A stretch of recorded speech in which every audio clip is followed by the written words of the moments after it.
How you doing, YouTube? Matt, Massive Beer Reviews, back to yet another review. Mystery beers. Blue Painter's Tape. You know what's going on right now. A little bit of hopeful mystery beer goodness in the form of, I have no idea what I'm about to drink. This beer comes courtesy of Sean. Thank you very much. He sent this to me. Now, what did he send? He sent me a mystery beer. What mystery beers are beers that people send me. They wrap them up. They put all this beautiful kind of shroud all over the beer. I crack it, I open it, I talk about it, you know, talk about what I think it is, how it tastes, whether I like it, and sometimes I even try to guess the beer, not all the time, and then we reveal it and see how close I am. It's a pretty fun game. If you want to watch me do more, send me mystery beers. It's the only way I can do them. It's the only time I'll actually ask people to send me beer. But anyway, let's dive in. Beautiful Blue Painter's Tape. This is the second to last mystery beer I think I have. I'm kind of excited. What do we have going on right now? She looks like an IPA. She could be a sour too. Yeah, she kind of looks like an IPA. Soft hazy IPA, maybe a Berliner Weiss. Could be a sour beer. Could be a Saison. Could be a Belgian beer. Could actually go multiple different directions on this one. But yeah, she looks quite nice. Straw color, a little bit deeper golden than that. You know, pinky finger just off white head. No, pretty bone white head actually. Pretty uniform bubble. So yeah, let's see what the nose has.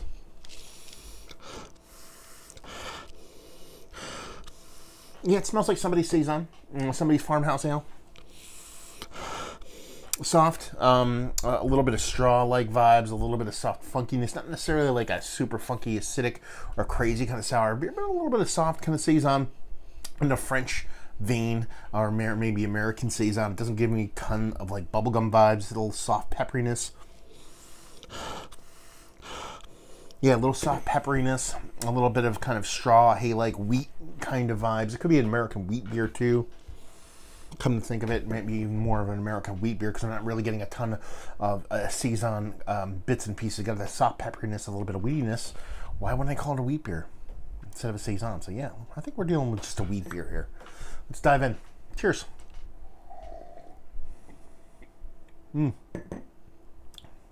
Yeah. That is, okay. That is somebody's version of a Belgian wit, is what we're dealing with. There's a little bit of an extra bump of spiciness hop-wise. So I think if it's an Americanized version, I am getting tons of like banana bubblegum vibes, actually in a taste. To the point where now I'm even second my guessing myself saying maybe this is kind of verging more into kind of Belgian triple range. Because I feel like it has a little bit of oomph to it, a little bit of heft to it. I think the ABV is up there, closer to like 8-9%, so it might be somebody's version of Belgian triple. Believe it's American born just because of the way that hop profile kind of comes off. A little bit of a pop of spiciness, a little bit of herbaliness, but it's a big pop at the beginning. Got a nice mouthfeel to it. Banana and bubblegum for days, soft wheat character. Yeah, it's right in between a Belgian Saison and a Belgian triple.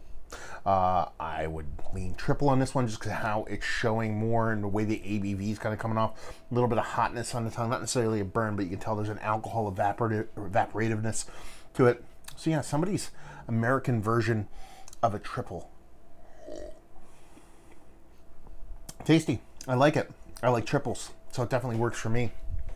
But yeah, I went Saison and I went wheat beer, then I went triple. But I'd be willing to bet a lot of money it's an American born triple, just because the way those hops express themselves. The only way I could see this being a European or Belgian born triple is if it's super fresh. I mean, a lot of Belgian beers are landing quite a bit fresher than what I'm used to or had in the past, so I could definitely see that happen. But almost I would be willing to bet this is somebody's triple. Done it on a little bit colder than it should be. I don't know what's up my fridge. I'll have to check the temperature on it. Feels, usually keep my fridge right around 48 to 50 degrees. It feels like more like 44, but tasty nonetheless. There you go. Pretty simple stuff. Really not much to it. Tasty beer. Yeah, okay. Here we go.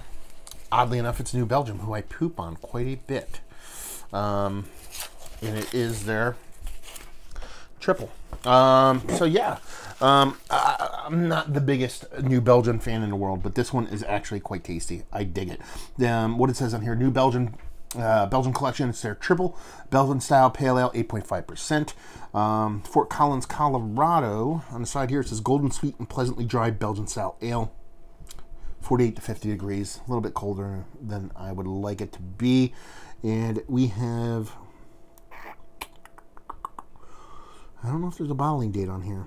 They got okay, 23rd of September 2018. I don't know if that's a bottling on or Best Buy, but label-wise, actually, it's quite pretty. I remember their triple being a bit more of a boring label. But this one's actually quite nice. I like the way they've kind of rebranded it. And it's a tasty beer. I mean, it's a really nice representation of a triple done by an American brewery. Like I said, it had that little bit of extra hop to kind of lend itself to being kind of more of a Americanized triple. But the way the yeast played, it was pretty spot on for what it wanted to be, and pretty damn tasty beer. How do I feel like I did on that one? I fucking knocked it out of the park. I pretty much crushed it and got it. Exactly. The only thing I would probably knock it for is the nose. You didn't get any of those bubblegum vibes. You didn't get any kind of rich sweetness. It was very generic. That's why I kind of went from Saison to wheat beer off the bat. But once you tasted it, it was pretty much triple all the way. And pretty tasty beer. Like I said, I've no love lost from New Belgium. They're not one of my favorite breweries by far. But going in this blind, that's why you do these things. You kind of remove that preconceived notion. I'm glad I did this because this is pretty tasty stuff to the point where I'd actually get a bottle of this or a draft of this if I saw it out. So yeah, let's talk about it. It's one of the better triples I've had as of late. American born, absolutely. It's pretty damn tasty stuff, to be perfectly honest with you, and surprise to me. Bag availability, it's New Belgium. Chances are you can get this in 6-pack format at a relatively cheap price pretty much everywhere, and leave you with, if you like what we like, is. If you like Belgian triples, but you want a little bit more of an American nice twist to it, like I said, that hop profile, that big pop of hops, it's not big in the sense of it's a gigantic hop kind of knock, but for the type of beer it is, it's there.